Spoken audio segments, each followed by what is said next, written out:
Ya Allah, we ask you to bless this gathering and bless everyone who's attending this gathering and give tawfiq and success in the work that MCC and all of the organizations are doing to serve the needies who are coming from a land that's been in dire need of help for the past 4 decades. Amin ya Rabbil Alameen. Uh, First of all, I just wanted to thank Sister Amina, who has been, I've been in contact with her um, often in the past few months since the refugee crisis. And she's been such a tremendous help and such a blessing to have in our community. May Allah bless you and give you tawfiq and success in all that you do and everyone around her, because it's always there's all those people who help out. It's not a one-man show and one-woman show, any of these programs and projects. So I really appreciate everybody's help, because one of the things about refugees is that we forget that we are all refugee. Our grandfather Adam alayhi salam was the first refugee. The first man on this planet was a refugee. He came from paradise into the earth to do time, and as a refugee he came to this earth. So being a refugee is nothing new. And Adam alayhi salam was searching for, and he was alone on this planet by himself with no help. So, and then because he lost his wife Hawa, and then they found each other in Jabal Rahma, in Mountain of Mercy. And so from then it has been part of the tradition in the journey of the human being that we have been becoming refugee from one land to another, because the earth, all of the earth is the land of Allah subhanahu wa ta'ala. So wherever you go, it's like a chessboard that no matter what move you make, you're still in the chessboard. So wherever we go, we can't get out of the land of Allah, because it's everywhere you go, it belongs to Allah subhanahu wa ta'ala. It belongs to God. So people, travel out of for a vacation. They go from one land to another. But there are those who actually they don't have a choice to leave. And if you look at the situation where the people of Afghanistan, and you can name many countries that are going through similar tragedies, but Afghanistan is right now is what people are looking at in the news. Over 40 years, it's been really. I grew up in Afghanistan, and I grew up during war most of my life. And one of the sad thing is that a lot of people in this country, they never have experienced the real story of the people who lived in war. For us, it's kind of like a movie, because we've seen a lot of movies of wars and we think it's cool, but it's really traumatizing growing up in a place where bullets are coming and you don't know if you're going to live throughout the day that you're going to school, or even picking up groceries from the local grocery store. You might get shot and die. And so a lot of these people are looking for a place of safety. Every human being is in search of happiness. They just want to be happy. It's not like all these people, they want fame and they want glory and they want America or they want Europe most people. When we came to this country, we just wanted safety and happiness. And I think every child deserves to have a place where they can call home, a place where they can feel safe and feel at home and feel happy. And I think that for us, what we are doing, and this is one of a lot of people say, oh, you guys are doing such, helping the people, and we have to praise you. This is what everybody's supposed to do. This is every human being on this planet, they're supposed to do this. We're supposed to help those who are in need. And this is, now we're living at a time that when you do the basic human action, you're actually praised for it, because nobody's doing anything. And I will be very short, because I don't even know how much time they give me. I think 5 minutes, but I might be over my time. But I'll just read some lines from the great poet of Persia, because most of these people who are coming, they're coming from Afghanistan, and they speak this beautiful language of poetry of Persian. And in this poem, Saadi, who lived 800 years ago, he talks about human being as a family, and what does it mean to be a human being.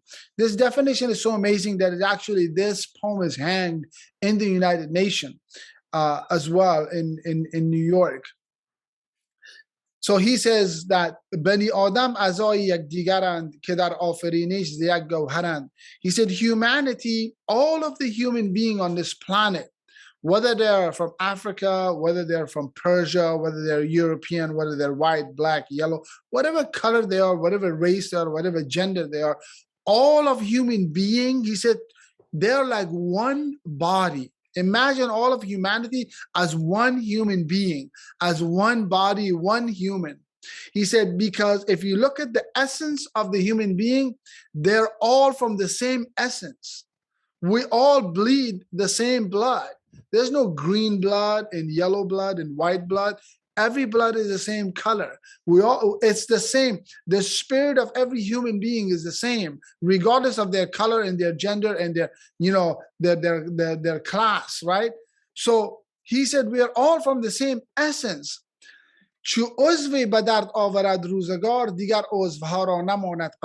And he said, when one part from this whole body is in pain because of the circumstances of life, he said the entire body would suffer from that pain. Just like when we have toothache, our entire body suffers when just a tooth hurts. But why is it that our head, our arms, our hands, our stomach, our feet, every part of our body is suffering when we have a toothache? He said that's how human beings supposed to be. When one part of this body, this body that we call the human being, the human family, is in pain and suffering, he said all of the body will suffer. The entire body will suffer. And it should suffer. If it doesn't, there's something wrong. He ends this poem by saying, "Oh, you who are free from the pain and suffering of other people, you don't deserve this amazing title of human being." Because this title called the human being, this is a gift that God has given us, that we are the crown of creation. We're the best of creation, and we are called the human. People go to school to get a DR in front of their name to be called doctor, right? 7, 8, 9, 10 years they study after their high school and after university, and then go to graduate school, and they'll get their master's and get their get their doctorate degree, right? To have a DR in front of their name, or to have a PhD in front of their name. But Saadi is saying the greatest title that you can carry, it's called the human being. That is the greatest title. That's above all of these, above the DR, above the PhD, to be a human being. And he said that humanity is when you are in pain and suffering, when somebody else of your human fellow is suffering. Doesn't matter if they're suffering in Africa and people don't have water to drink, and you can drink water here, and you can waste water in California while knowing that people are dying because they don't have access to clean water. There's something is wrong with us if we do that. Something is wrong. That's what Saadi is saying, that we have lost a portion of our humanity if we don't care about the suffering and the pain of other people. And this is important to keep our humanity. That's why we are helping. That's why we are here, to help those people who are in need. Yeah, because the wheel of fortune is turning. We might be on top right now, but one day we might be at the bottom and need the same help that these people are getting, because we don't know. Life is like a play, and there are curtains, and we don't know what is the next curtain on this play. Is it a tragedy? Is it a happy scene? Is it a war scene? We don't know. This is the nature of life. So let's help these people whatever we can. And I want to thank each and every one of you from the bottom of my heart, because MCC helped the one house that I was a witness from beginning to the end on how they did it, from the beauty, the ihsan, just the way everything was done, the people that brought this stuff to the house, each individual, one was more beautiful than the other in their character. That these people who were receiving these gifts, they were just in awe of the people who brought these gifts to them. They brought them the mattress, and they brought them the beds, and they brought them even towels for the bathroom, and all these essential needs that they need. But it wasn't just a gift.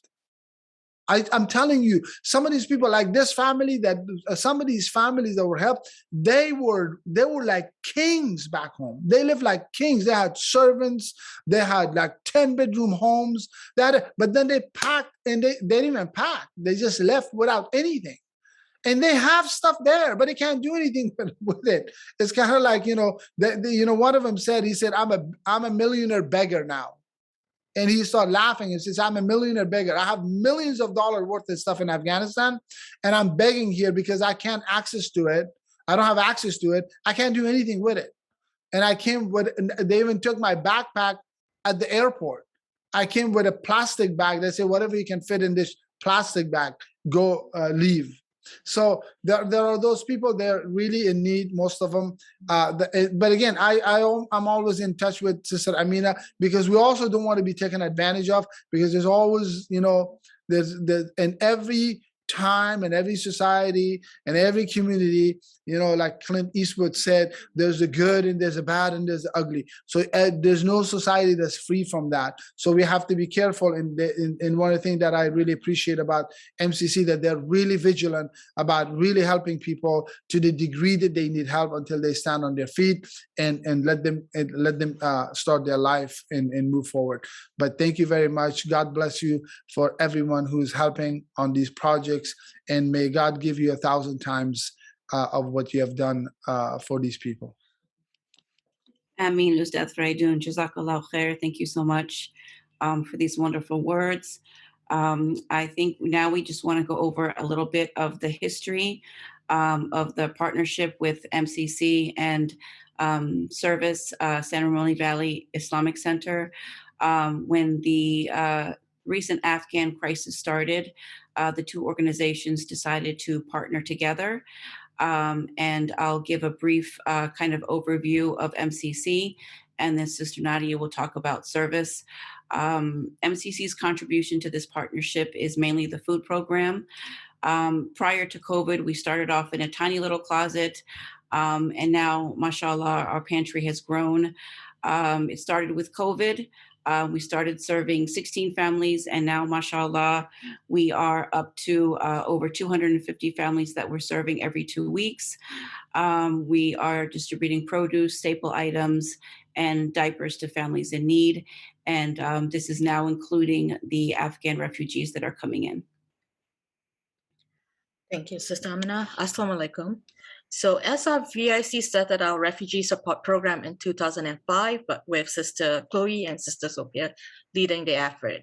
So between the year 2015 and June 2021, our Refugee Support Committee, actually in partnership with IRC, furnished 63 apartments complete with all household needs, including furnitures, household stuff, groceries for all refugee family. And currently, since August 15, MCC and SRVIC has come together because we realized the crisis is bigger than what any of us can do it alone. And we rallied together, and we have jointly provide support, coordination to support the incoming displaced people. Sister Amina, you want to take the next slide? Yes. So MCC is providing the biweekly food distribution. We are also coordinating hot food for the family so that when they arrive, they receive a hot meal cooked by one of our community members. We also have a car donation program that has been in existence for the past several years. And we are currently accepting donations of used vehicles that are in good working condition for the refugee families as well once they receive their driver's license. And we also have a Eid toy drive that goes out to our Zakat families. every year, and it's organized by the MCC Girl Scouts troop. And SRVIC is also providing household goods to set up a home for these refugees. Jointly, MCC and SRVIC has provided, since August 15, furniture supplies needed for 9 additional apartments, and often with 24 hours turnaround time. We have also developed a pool of drivers.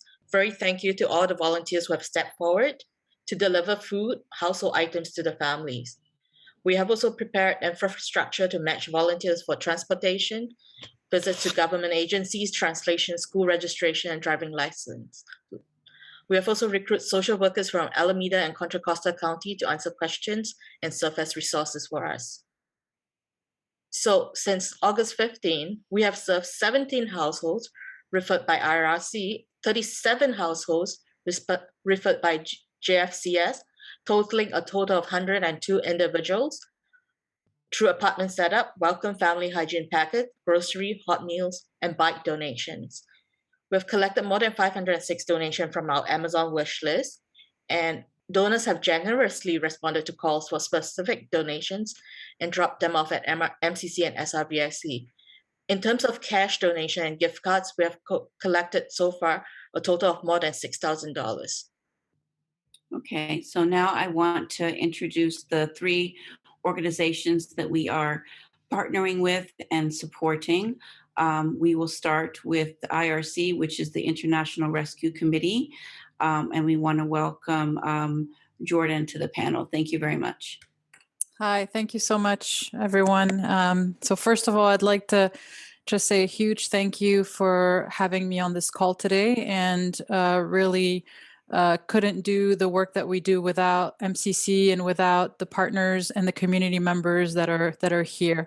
It's been a really busy time, and as you've heard from the numbers just shared, MCC has supported full housing setups, donation drives, kits. I mean, we've had, the list goes on, an incredible amount of support. And literally this support we talk about all the time with our caseworkers. It is life-saving for our families, but also for us trying to provide the services. So my name is Jordan Tofiri. I'm the director of the IRC Oakland office. I've been with IRC for a little over 2 years now. And my role is to oversee the operations of the office. I'm really glad to participate in this call because I've heard raving things about Chloe and her team. Our resettlement team depends on this partnership so much. So it's really great to see some faces here and to be here. I wanted to provide a brief update on some of the numbers of the arrivals and then talk a little bit about what we are seeing through IRC resettlement program in terms of the arrival statuses. So since July 1st, we have received 115 individuals or 38 cases. Of that total, we've seen a combination of refugees, SIVs, so special immigrant visa holders, and then a sort of a new categories that we're calling parolees. And I'm not sure, I'm sure a lot of you have heard a lot of information out there. It's been quite confusing for us too, as the resettlement agency staff. So I wanted to kind of give a brief overview of what, the different categories are and what the services look like. So as you probably all know, the special immigrant visa holders are the folks that worked for the US government or were government contractors in Afghanistan for at least 1 year, and the visas cover their whole family. The refugees that we are seeing also include some individuals that have worked for the US government or government contractors, sometimes less than a year in Afghanistan, or they worked for maybe a US funded program or project, or fleeing from other sort of categories that would qualify them as refugees. And then the parolees are individuals that have pending applications as special immigrant visa holders. So individuals that were in the process with their family of getting the SIV application and visa and had to leave for safety reasons. We also are seeing a category called humanitarian parolee, which this final category are individuals who do not have a pending application and who will most likely seek asylum when they come to the United States or once they're here. So with all these three categories, the services and the needs are the same. When they get here upon arrival, we need to provide housing as quickly as possible.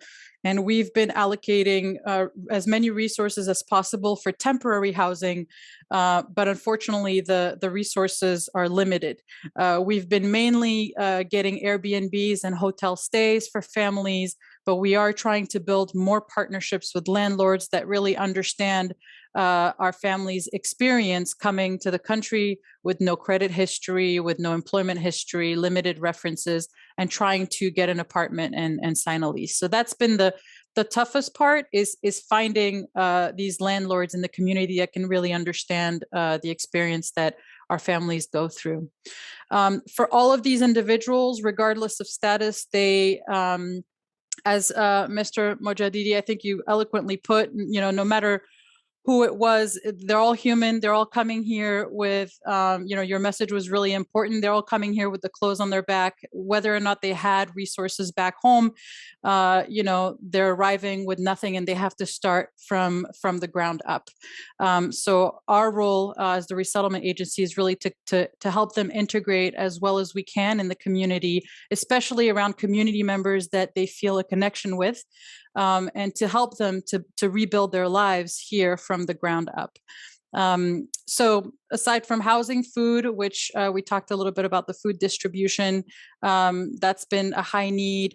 Housing setups, we cannot thank Chloe and her team enough for the full housing setups that she's been doing for our families, 17 so far, and the need is going to be growing. So that's an incredible support that we have. There's been so much community support with donations, but there's also a challenge with a space and storage. So having a partner being able to go in and do full housing setups is just phenomenal. Other needs as they integrate is just, community connection, being able to connect to the local mosques. So, thanking the Muslim community out in Alameda County and Contra Costa counties for that connection. Being able to support the women, especially who feel particularly isolated right now. Oftentimes having the men in the family with more language skills, more English skills. So, trying to figure out ways to really integrate the women and the children. So I'll leave it at that. I know that time is limited, and I want to allow for Fazia, I think, to go next and speak to JFCS East Bay. Yes, thank you so much. And the partnership with the apartment setups has been wonderful, a great experience for us. And Fazia from Jewish Family and Community Services is up next. Good evening, everyone. It's a pleasure to be here. Thank you so much, Brother Feraidoon. This poem is one of my favorite poems and very powerful and meaningful. Thank you so much for sharing this. And thank you so much, Jordan, for giving that raw information about resettlement agencies and the services that we are providing. So I'm not going to repeat all those information and resettlement process that Jordan mentioned here, because we are providing the same services, because we are the same resettlement program, and our services is also kind of providing those services, from picking up the families from airport to apply for Social Security cards and connect them with public benefits and navigate them through medical system, and all those core services are part of the resettlement program for JFCS East Bay as well. To go over our numbers, Jewish Family and Community Services served as of June 1st up to now, we served 131 individuals. And that's just 6 individuals are from Burma, the rest are all from Afghanistan. And these families are a combination of special immigrant visa holders and parolees. Just to add with what Jordan shared, I just would like to tell you guys the routes that we are getting families.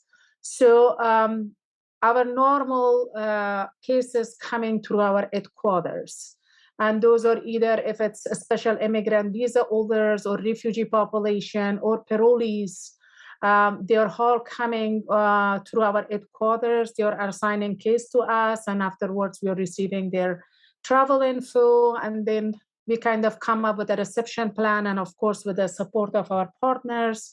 Usually we set up and staging in a house prior to their arrival and making sure that all the arrangements made for the families. But some of those families are coming by their own, and they are being called as a walk-in cases. That could be a special immigrant visa holders or could be a parolee status families.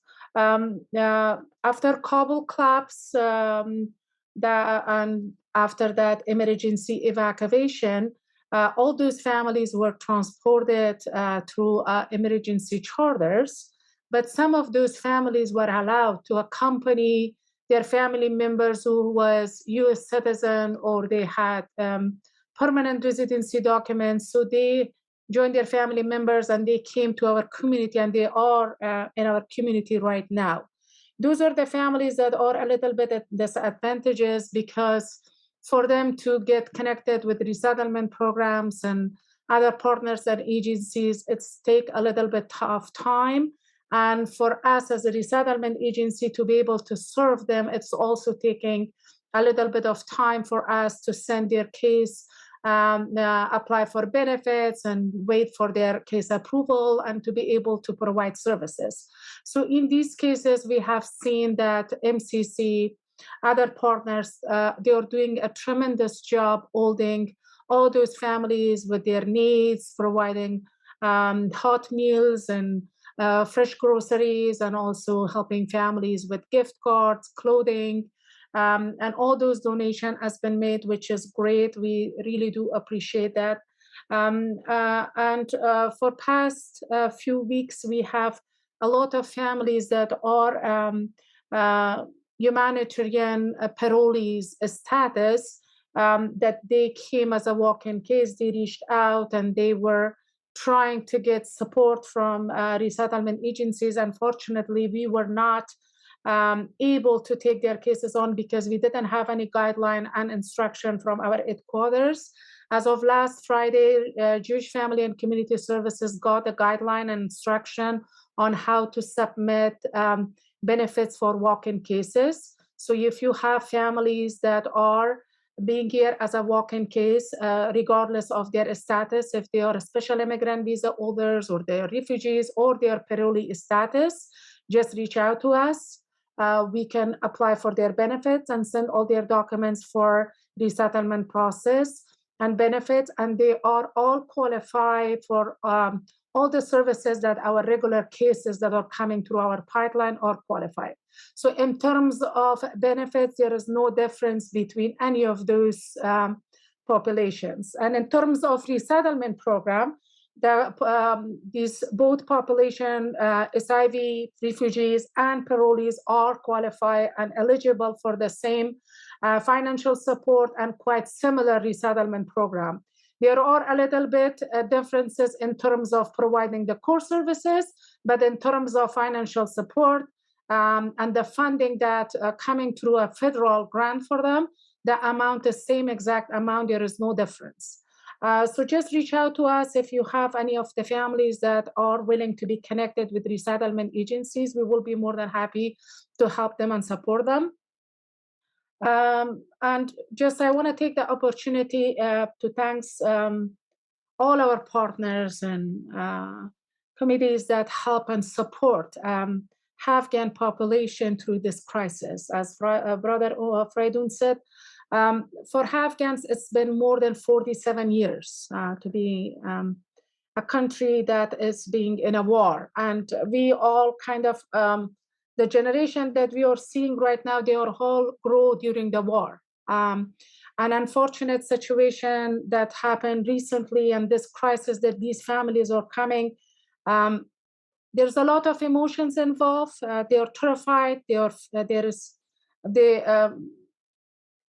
They fear, and they left their loved ones behind.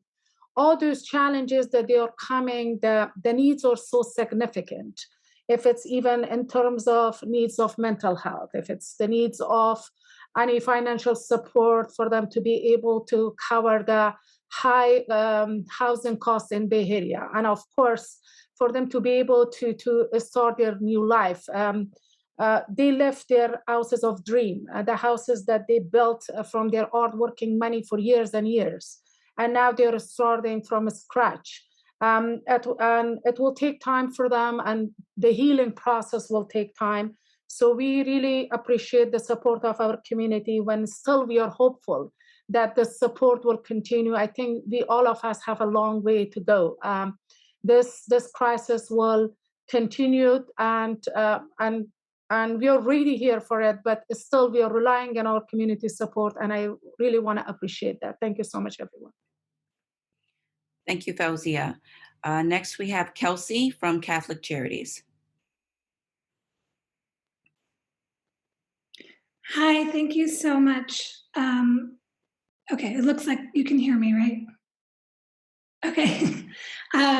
Salam, thank you so much for having me. I really appreciate being included in this discussion tonight, and I want to thank all the speakers who went before me.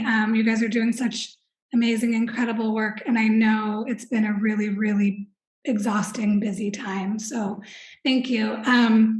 Just to echo those last words, we also are just so appreciative of all of the support in the community, especially MCC. You are always so very welcoming to us. And I know we had a bit of an emergency situation last week. And Amina, you not only spoke to me once, you spoke to me multiple times in the day, and we're communicating throughout the weekend. So we're just so appreciative of our partnership.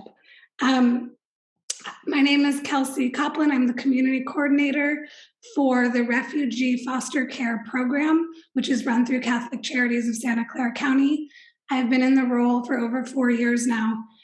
I'm going to give you a bit of an overview of what we do, because it is very different actually from the other resettlement agencies that you've heard from tonight.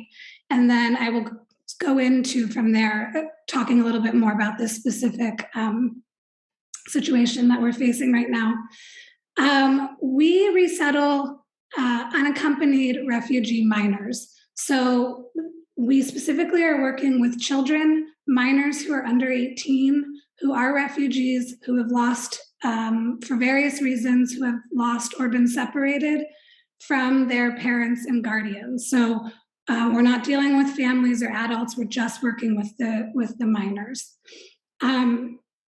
These are children who come to us directly from refugee camps and other kinds of refugee settings from all over the world. They're approved for resettlement in the United States, but because they are minors and because they've been separated and are no longer with their families, we have to then put them into foster homes. So along with being a resettlement agency, we are a licensed foster family agency with the state of California. And we are certifying homes all throughout the Bay Area through 8 counties, including Contra Costa and Alameda and Santa Clara County. So the youth come to us, we put them into foster homes, and then we actually work for a really long-term vision, really closely with the foster families to support the youth and the families on an ongoing basis with continuous wraparound services. Everything from mental health care support to help with the schools, help with all legal and naturalization processes, kind of the whole range of what you could imagine as part of a youth's life, including family dynamics and everything. And we have a pretty big staff. And then even though they have to be under 18 to join the program, we actually are able and very fortunate to support the youth well into their early adulthood, up until age 24, sometimes even 25, which we're really grateful for, because it allows us to really stay with them and accompany them through that transitional age that can be so hard, to make sure that they are in school and working and really more prepared to be independent and self-sufficient by the time they leave the program. Okay, so that's a bit of an overview of what we do. Now, how that relates to what the current situation is. It has been confirmed to us that there are over 200 unaccompanied minors who are on US soil. We believe at the US military bases. They are not in our custody yet. So I just want to make that clear because it's a common misconception and a question we get. Traditionally, there are sort of two channels that youth, similar to like unaccompanied youth who have come from other countries, go through. And right now, the Afghan youth are sort of in that other channel. However, we were anticipating that they're being processed through the help of UNICEF and other agencies, that some of those youth would eventually come to us. There has been recent legislation that, again, there's a lot of question marks. We don't know for sure, but it is seeming that we are anticipating that actually the youth might start being referred to our programs much sooner. So, our need is urgent. We want and hope as much as possible to have foster homes to put youth in that do reflect the cultural and religious backgrounds of youth as much as we can. That said, we are running a new, this pretty lengthy approval process. We need to follow all mandates and rules and regulations from the state of California. And of course, we want to make sure that homes are safe and are going to be successful where we're placing children. So we have a pretty in-depth approval process, but we have our next round of training and process starting up for new parents next week. If you're interested, some things to know. We are really looking for long-term homes, people who are willing to make more of a long-term or permanent commitment to youth. Now, we don't know for sure what we'll find. Some youth, by all reporting, it was very, very hectic during the evacuation. So some youth may have family that will be identified and they will be able to reunify, which of course is the number one hope or goal. But that said, most of the time, and certainly in our history through other crises, we really are looking for long-term placements that can create a very stable, consistent home and sense of permanency for youth. Another thing to note is that there can be no more than 6 children living in a home. That's just a bigger rule that comes from the state.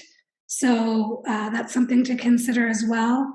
And also, of course, to consider if you have, I know so many people have room in their hearts, but also if there's room in your home, a youth would need either their own bedroom or to share a bedroom with other children, but they would have to be the same gender and close in age, typically within 5 years of age.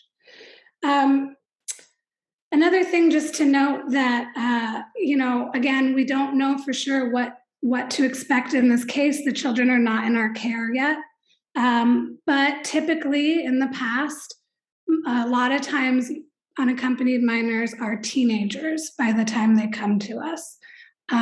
So again, I don't know for sure, but usually it's teens. There's a big need always for families who are willing to take in teenagers, which I know teens from anywhere in any culture can be a bit of intimidating to consider, but the youth in our program have been through a lot. They are quite amazing with their resiliency.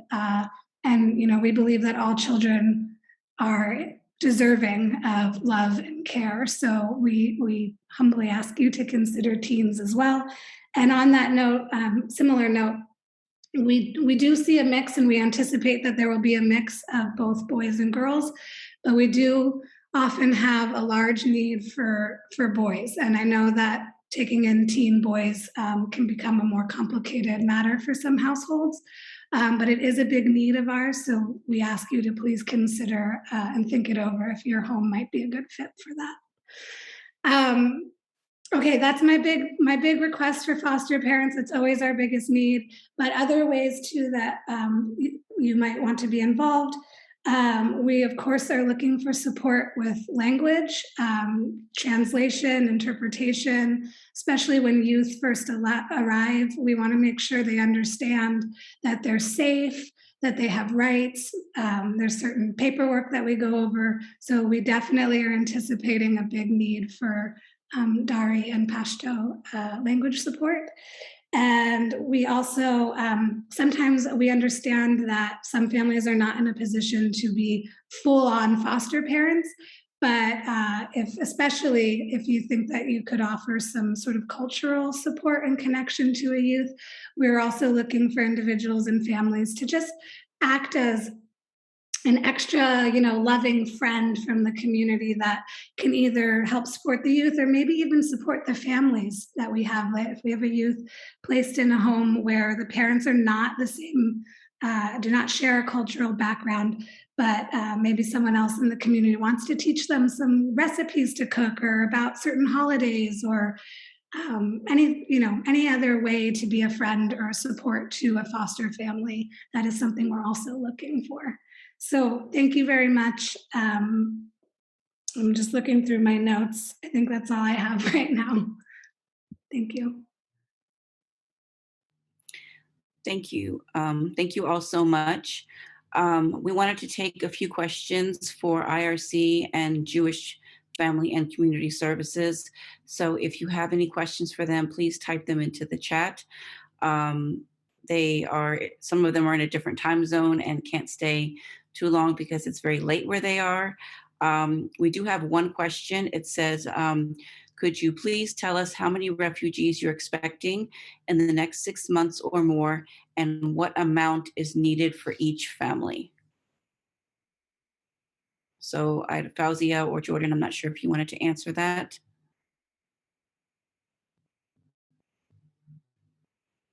For Jewish Family and Community Services, our proposed number for FY 2022 is to resettle 290 individuals, and that's in combination of special immigrant visa holders and refugees. And also, in addition to that, we propose to resettle 120 parolees. So in total, we are our proposal for FY 2022 is to resettle 410 individuals. What was the next part of the question? I'm sorry, I didn't get the next part. How much is needed for these families or for each family? The needs in terms of like financial support? I'm guessing it's financially what amount is needed as each family is getting resettled by your organizations? So technically, the amount that they all qualify for, the question is about the RNP fund or the APA fund. Each individuals are qualified for $1,225. So that's, if you're a family of 8, then $1,225 times 8. If you're a family of 7, then it's times 7. For folks that are single and families that are small sizes, like family of 2 and family of 3, it's a little bit kind of tight because they are also eligible for the same amount of financial support. And that amount is resettlement, RNP fund, and also APE fund. But also in addition to that, they are qualified for a public benefit. So as of last Friday, we received approval that refugees, special immigrant visa holders, and humanitarian parolees, they are all qualified for all public benefits, cash aid, CalFresh, and medical as well. Wow, that's really great news. Yeah, that is. Okay, so another question is, what can high school age people do to help out with IRC and Jewish Family Community Services? So on our end, thank you for that question. On our end, we've had donation drives, hygiene kits, activities. Sometimes younger folks are able to not only get the items and do the drives, but put the items together. We've had some groups that have done welcome cards for new arrivals that we then give when we give a hygiene kit. So there are a few activities like this that we can set up. When things were, when arrivals were a bit slower, we were able to have groups of students coming into our office and actually doing some of these activities on site, and sometimes meeting some of our families. Right now, because of COVID and because of just the rate at which people are arriving, we're not having in-office activities like this. But with that being said, high school groups can still participate in these things, at their high school or elsewhere. We have volunteers from all over, and while we can't take on directly volunteers that are under 18 years old, there are faith-based groups that might have kids participating in their volunteer group, and so that's another way to help as well. Okay, great, thank you.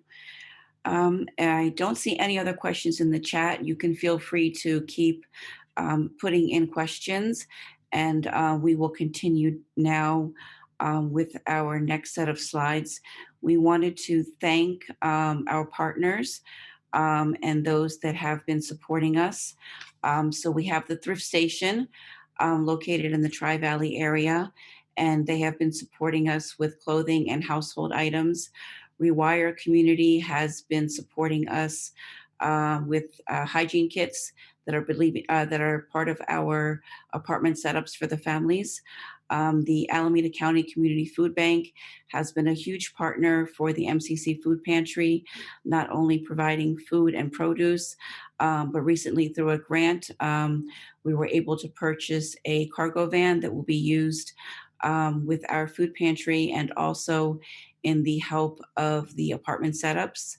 Bad Business Bike Models in Castro Valley secured 8 bicycles for a group of single Afghan brothers all living in the same home. That was a huge help for them. And the Afghan American Community Organization, their website is there, and we'll post it in the chat for you. They've also been huge supporters and partners with the food pantry. And I think next we will move on to apartment setups.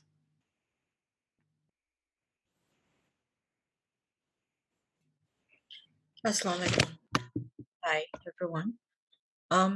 So for apartment setups, we typically get a turnaround time of, sometimes we get a week, but now we're getting shorter turnaround time, like 24 hours. And if you could click on the list, you can see what the things we need.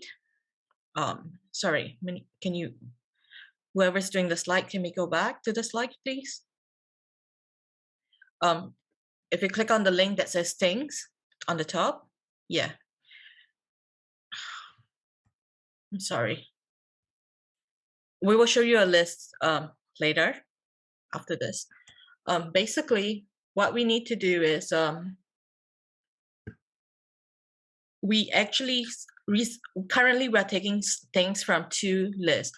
We have put up an Amazon wish list for everyone who wants to donate. And you can go to the Amazon wish list and we will list currently what are the items we are missing in our apartment setup. The other place is, once we open up the link, you can see hang on. Okay. You should be able to see on the link, right? What are the items? Item marks and asterisks must be new.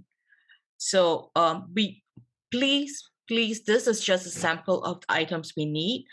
Do not drop off items prior to contacting us. We do not have capacity to store any of these items on site. So before you buy anything or drop anything, please contact us at refugee@mcceastbay.org. Can we go back to the slide? So we have, yeah.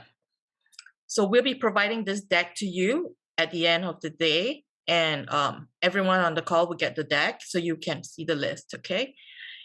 And for the apartment setup, we utilize the youth volunteer groups to help organize and sort the supplies as they are received at Service, SRVIC. And we also look for volunteers to drive the donation to the families. So like earlier, Ustadh Feraidoon says that a family receive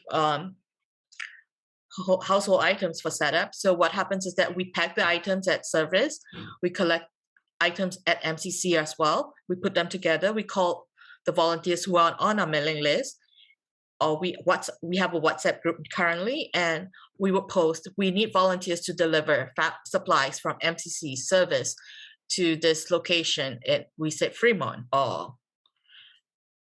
currently Concord, and then whoever is available, they'll say, I have a van, I have a car, I can take supplies to this location. And once we confirm the volunteer, we then provide the addresses to the volunteer directly. So we don't share the information of who the recipients are or the addresses until we confirm the volunteer, and it's only on a one-to-one basis.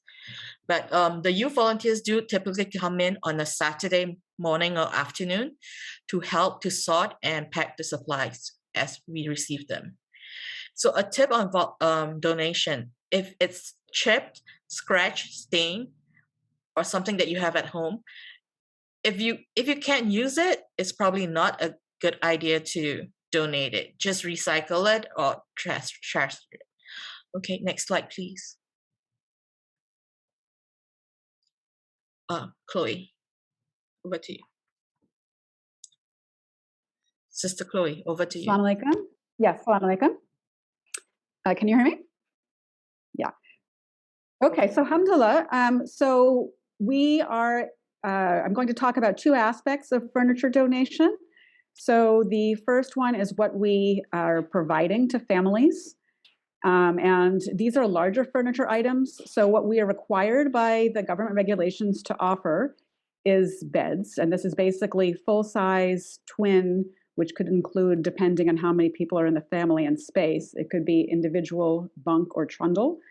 And then sometimes cribs. We have to always provide new mattresses. So even if we can get used bed frames or cribs, we have to still provide brand new mattresses for hygiene reasons. So we also provide dining tables, chairs, and sofas.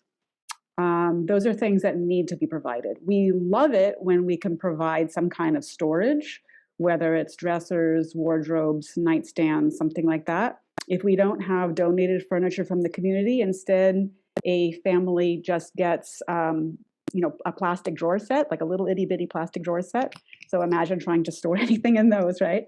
Floor lamps are often useful because sometimes people are in apartments that don't have overhead lighting. And then things like coffee tables, entertainment centers, shelving, desks, things like that. If we have the capacity to provide those to families, it's great. It really is it's dependent on what's being offered at the time and whether we have drivers to drive things to people. I see a question about air mattresses. I mean, that might be fine for temporarily, but obviously that's not something that people are going to want long term, right? So all of the furniture donations that we take should be in like new condition, similarly to what Sister Nadia was saying. If it's chipped, scratched, stained, broken, or wobbly, it is probably not a good idea to donate it. And we really are trying to we're trying to make homes for people that we would want to live in ourselves. So I think Sophie just posted the link for donating furniture. If we could go to the next slide, we're going to talk a little bit about the process.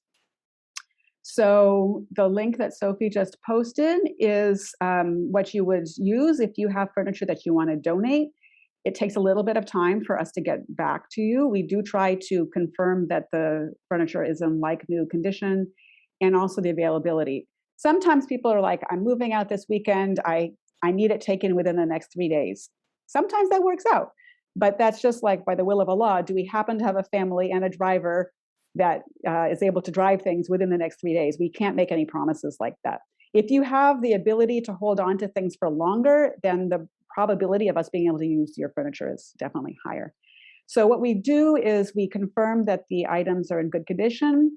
We, when a potential recipient family is identified, we show them the furniture through the photographs, and we confirm that this is something that they want, and mostly whether it's something that would fit in their home. Because again, a lot of times we have larger families and very small apartments, and so space is really of a premium.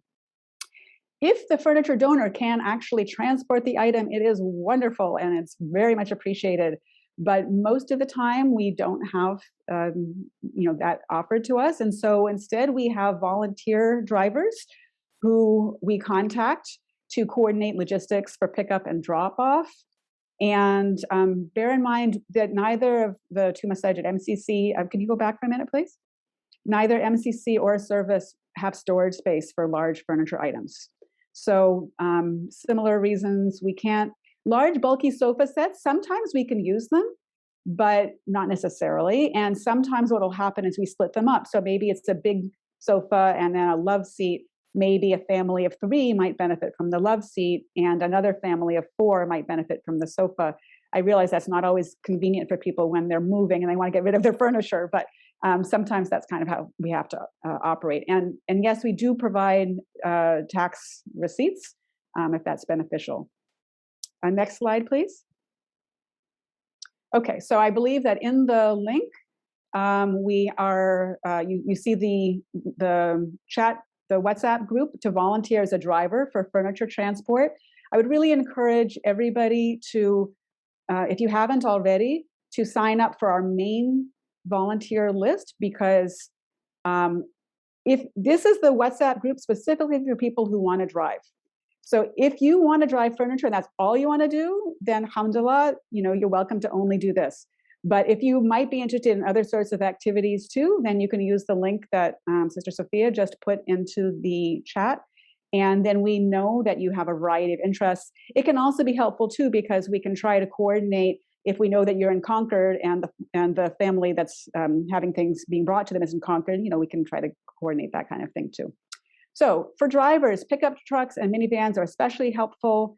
Sometimes a smaller car actually can work if we're just moving on some boxes. MCC will soon, inshallah, be getting a van, which is provided by a grant from the Alameda County Community Food Bank. And the main purpose of that van will be the use for our volunteers delivering food and furniture. So that's going to make it a lot easier for our volunteers to be able to take larger items. So thank you very much. And inshallah, I hope you will consider this role. Next.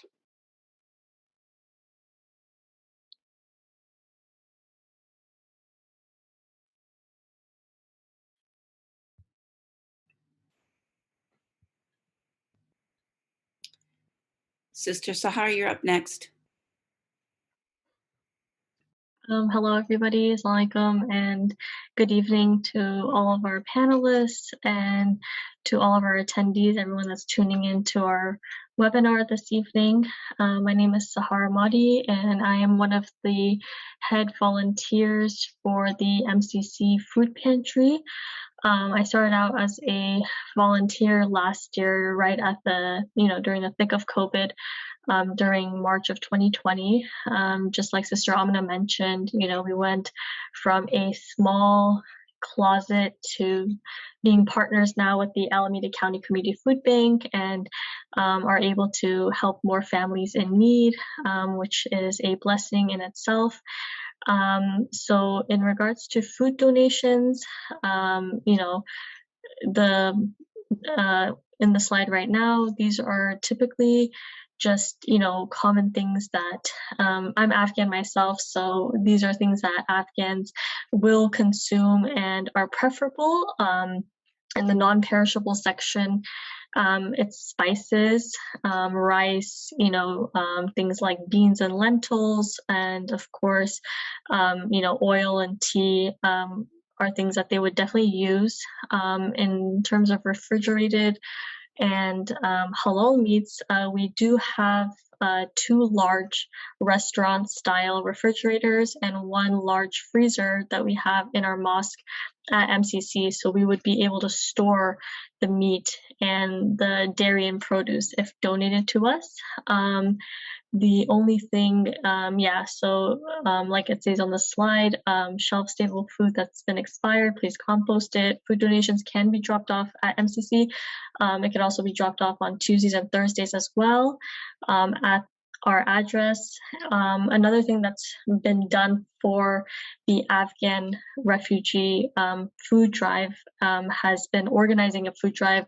One of our panelists had a food drive organized at her daughter's high school, and they set up one of those canisters, and they were able to donate food, and that was subsequently brought over to MCC where we store it. And then as we get the request to prepare, these food boxes for families, we are then able to do so.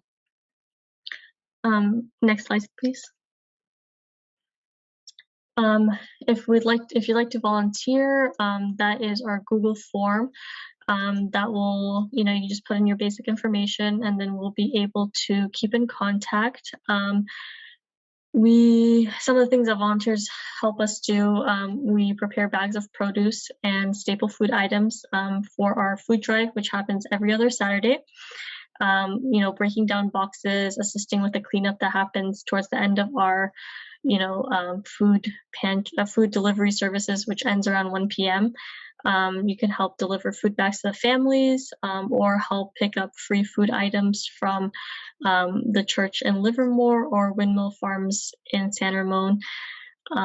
So yes, volunteers can definitely do that. And now with the Afghan refugee families coming in, we also can have volunteers come in and prepare these large food boxes for them, which include those staple items such as rice, oil, tea, etc. So volunteering is definitely a great thing at our food pantry, and we definitely appreciate all of our volunteers.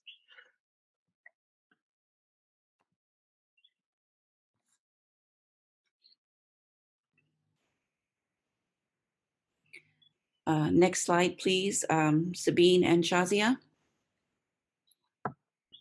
Assalamu alaikum, everybody. My name is Sabine Asif Ali, and I've been a volunteer with MCC for quite some time. And with that, I'd like to thank all our panelists and all our participants tonight for giving us your time on a Thursday busy night. Alhamdulillah.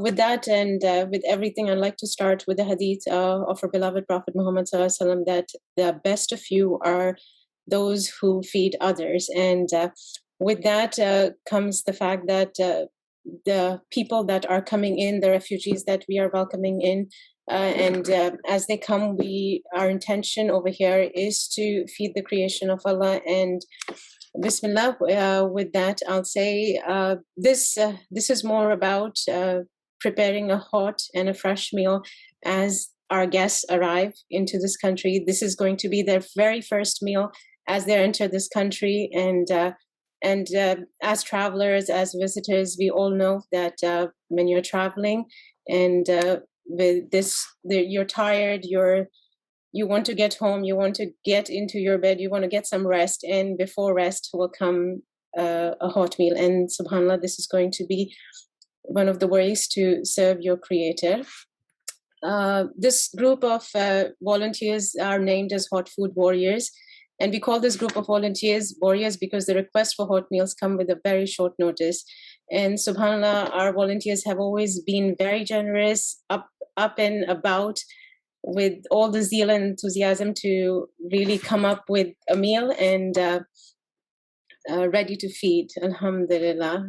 You can volunteer to cook, or you can even volunteer to have it catered from a local halal restaurant.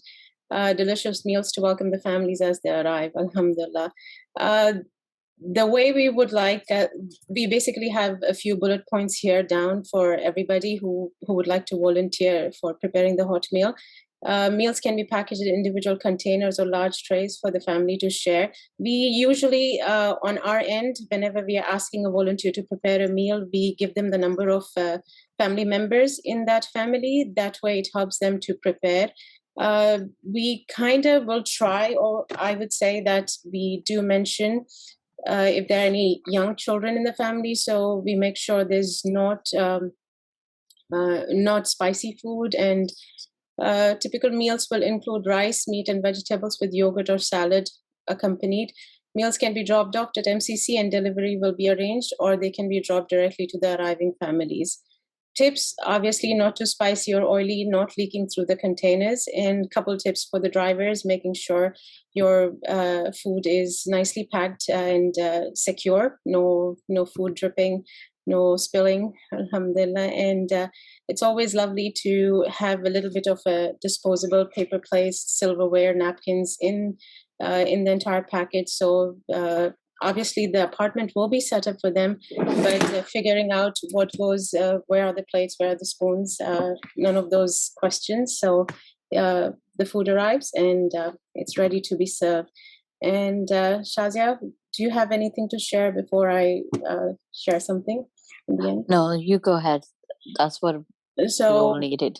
And alhamdulillah, one last thing I'd like to say is that serving others through feeding is definitely a source of sadaqah jariyah, and it's basically a sadaqah on your end. And it is always very important that those who cook have a deep intention to cook, eat, and share food for Allah's sake, to ensure this action is spiritually meaningful and that we reap its rewards in the hereafter. So one of the most profound and beautiful ways to serve the creation. Thank you. And last thing would be that I did share the WhatsApp chat link down there in the chat for joining the WhatsApp group for the food hot meal preparations. But we would also look at ways to share that link. If you are interested in joining that group, definitely click on that link, and that way you are up to date with how and what needs to be done. Thanks. Thank you, Sister Sabine. Next slide, please. Okay, so IRC has had a buddy program to help the refugees, and we are trying to work towards implementing a similar program for the incoming refugees.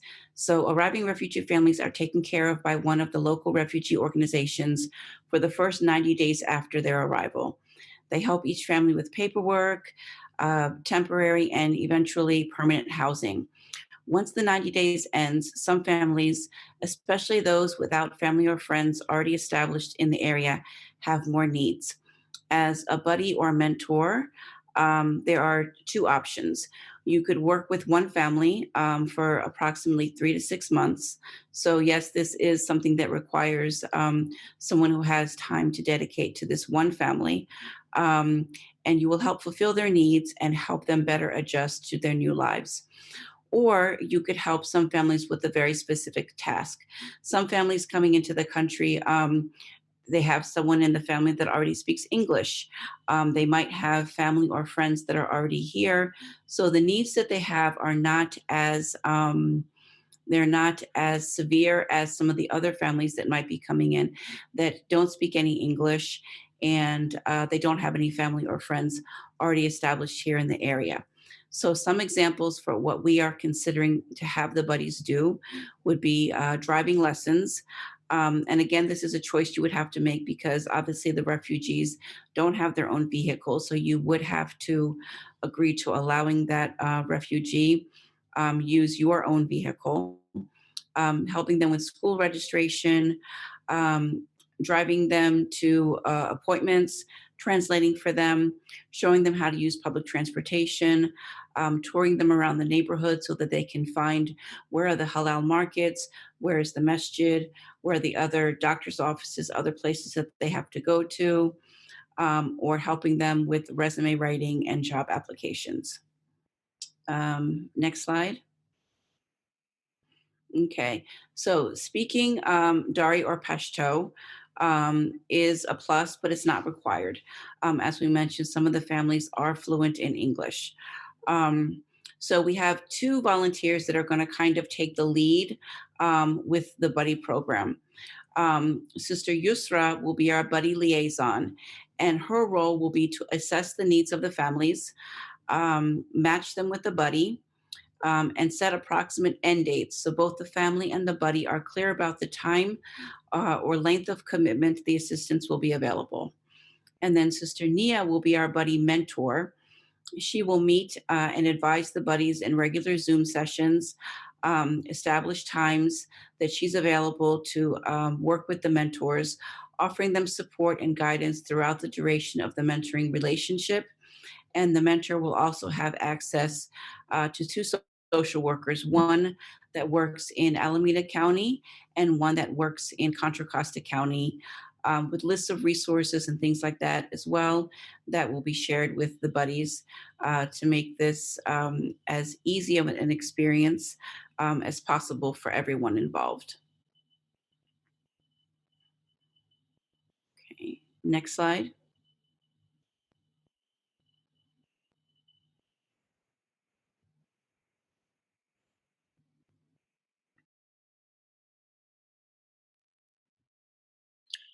So can we go on tips on donation, please? The next. Okay. So I think, thank you for spending time with us. But I think what we have to say to you is this. If it's an item that's chipped, scratched, stained, broken, expired, these are things we really cannot take. And, you know, if you cannot use it, we really can't use it. And if you have big household items like king beds, queen beds, or big sofa sets, big dining table, it's going to take us a really long time to find homes for them. And king bed is never be used because they literally cannot fit into an apartment's bedroom that we have for the refugees. So these items, perhaps you can sell them and donate the money to the program if that's how you really want to contribute, okay? And do not drop off unsolicited donation items at MCC or service. Even if the item is on the list, if you do not contact us and let us know, and we do not agree to it, we cannot use them. And we don't have storage for them at MCC or at service. Next slide. Agree to it, we cannot use them. And we don't have storage. Okay. And on tips on donation, we are not collecting clothes at the moment. We do not have space for clothes, and we are not planning to collect clothes at both MCC and SRVIC. Please do not drop off clothes to us because we will have to put them in the recycling bin. We cannot take clothes at this point in time. Okay. Next slide. So if you have if you have other capabilities and expertise, you can consider volunteering at one of these other organizations who are also providing support for the refugees. Next slide.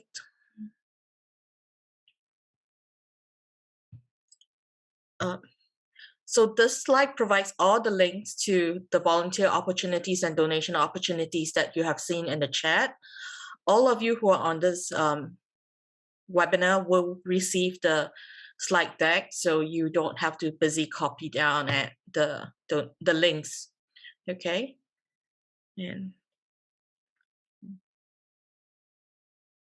that's all. Sister Sahar will take us through the closing prayers. I think we wanted to ask first if anyone has any questions that we haven't answered in the discussion as we went through the slides. If you could post them in the chat, then we'll be happy to answer them. Okay, so here's a question. Have we identified needs for mental health services? Yes, we have. And we have 2 organizations that are serving the needs for mental health. We have the Khalil Center, which has been in the area for quite some time, and they are currently doing Zoom sessions for their clients. and we can refer any Afghan refugees coming in that may need mental health services. We can refer them to the Khalil Center. And we also have a new mental health organization that is just getting started called Maristan, that's being led by Dr. Rania Awad. And as soon as their organization is up and running and they're able to accept clients, we will also refer them to Maristan as well. And both of these organizations are supported by MCC.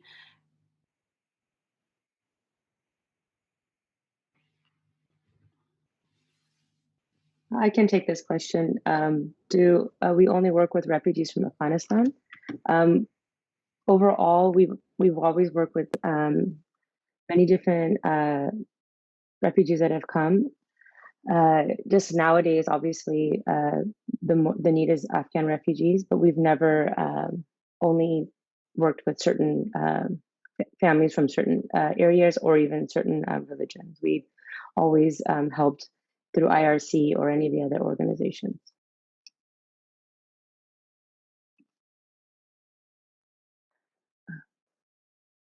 And then as far as the time commitment, that's another question that was asked. So the time commitment can actually be anything that is easier for you. It could be one time, it could be weekly, it could be a monthly, whatever you can give. Even if you can drive and donated furniture one time, that will be help towards our organizations, all the organizations. And I just wanted to clarify that MCC and service, we're all volunteers. We actually don't take any overhead for any of the money donated. So that was another question. And then also I wanted to let you guys know that we've been doing refugee setups through service and MCC since 2015. And before COVID, we had the opportunities to actually go in, we would wash the seats, set up the beds, set up the apartments, really even sometimes clean them with different volunteers, even bringing in some youth with their parents, or even classrooms, classes like homeschooling co-ops or things like that. But unfortunately with COVID, we don't have that ability anymore. We generally just drop the items and the families set up the apartments themselves. I think those are the only questions.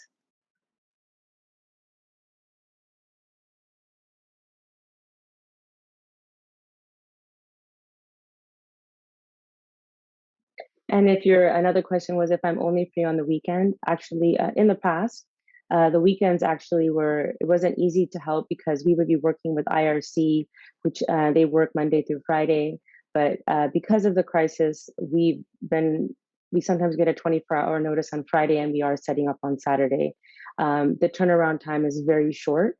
So sometimes I feel like there's so many people who want to volunteer and it's hard for us to give people the opportunity to give back. So please do be generous with us because we do try to follow up with all the people who've signed up on the Google form to volunteer. And we try to give everyone the opportunity to help, but it's been really hard to try to keep up with a really quick turnaround of help and then also including others to help us along the way. So, yes.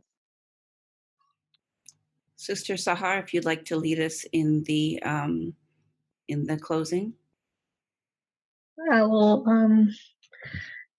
recite Surah Al-Asr as a closing dua for our program.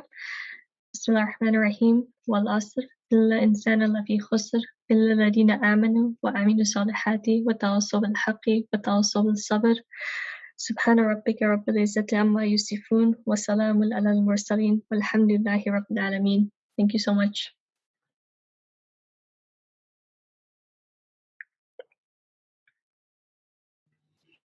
Thank you all for coming. Thank you for your generosity, all of your donations, all of your support. As Sophia said, we are working through the volunteer list. Continue to reach out to us at refugee@mcceastbay.org with any questions that you have. And we are doing our best to include all of you in this wonderful effort. And we thank you so much for all your support. Continue to make dua for us. And any suggestions or questions you have, please feel free to contact us.